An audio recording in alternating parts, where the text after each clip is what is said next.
Assalamualaikum warahmatullahi wabarakatuh. Selamat pagi, salam sejahtera buat kita semua. Pada pagi hari ini kita kembali lagi untuk mata kuliah sifat fisik bahan dengan judul Sifat Fisik Ikan bagian 2. Baik, kemarin kita telah membahas sifat fisik yang ada pada ikan. Kemudian pada kesempatan yang kali ini kita akan membahas mengenai perubahan sifat fisik yang terjadi setelah ikan itu mati. Baik. Beberapa jam setelah ikan mati, seluruh tubuh ikan akan mengeras, kemudian akan menjadi kaku yang disebut dengan rigor mortis. Rigor mortis ini terjadi karena ada perubahan protein pada otot secara biokimiawi. Reaksi biokimiawi ini berlangsung secara bertahap, yaitu tahap pertama, sebelum daging ikan mengeras, terjadi perubahan pembongkaran ATP atau adenosin trifosfat dan keratin fosfat. Tahap ini berlangsung sekitar 1-7 jam tergantung dari spesies ikannya. Kemudian tahap kedua terjadi penggabungan protein aktin dan miosin yang menyebabkan daging ikan menjadi lebih keras. Dan tahap ketiga, daging ikan secara bertahap setelah melewati 2 tahap di atas akan kembali melunak.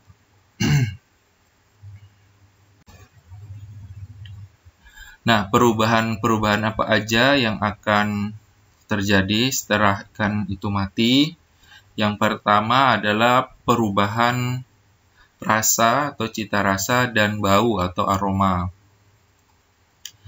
Nah, karakteristik bau atau aroma daging ikan yang segar disebabkan oleh adanya komponen yang disebut dengan asam inosinat.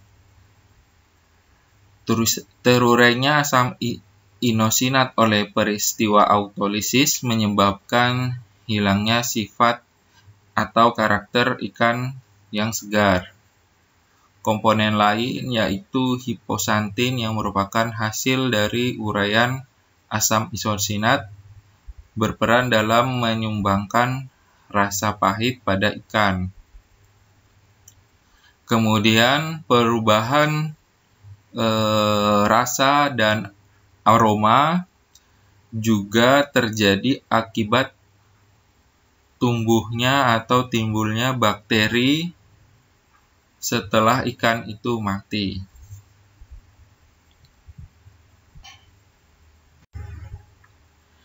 Perubahan yang kedua adalah perubahan tekstur.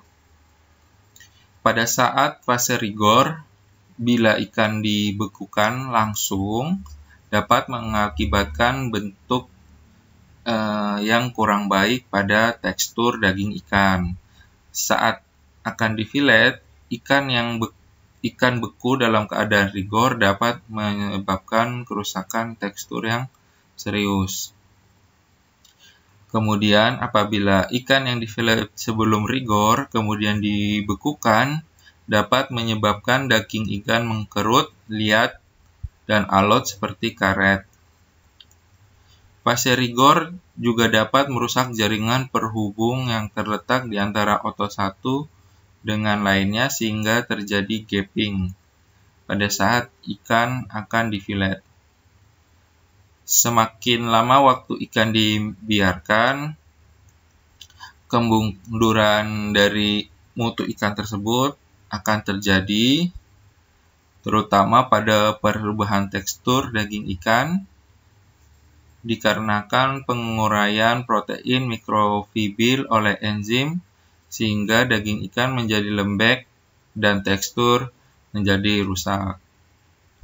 Nah, di poin terakhir ini jadi kalau ikan setelah mati dan melewati fase rigor, kemudian tidak ada perlakuan terhadap ikan tersebut, misalnya diberikan es atau teknik pengawetan yang lainnya, maka secara alamiah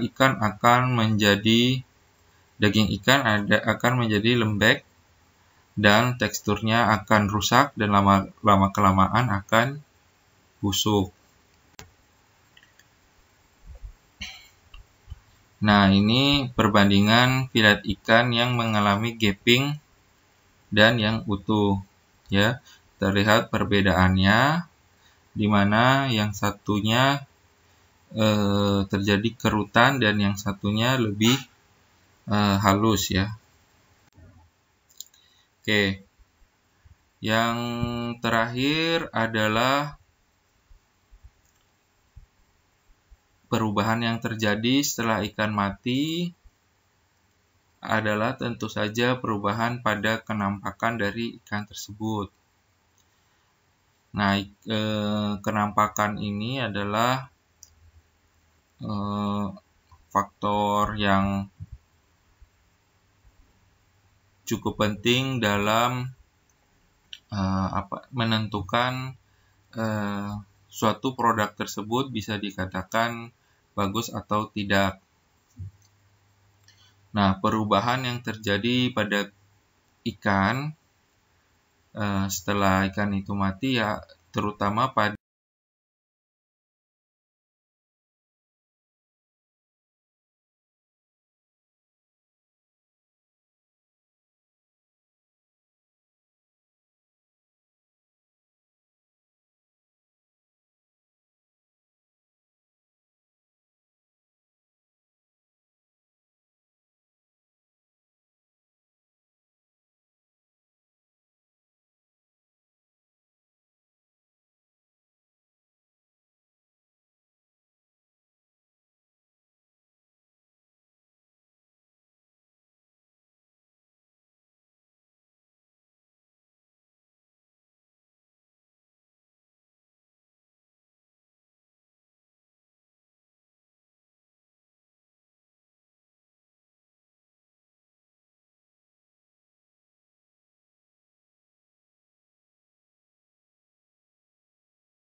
mungkin itu aja untuk kesempatan kali ini.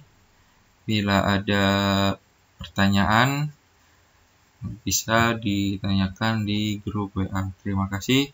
Assalamualaikum warahmatullahi wabarakatuh.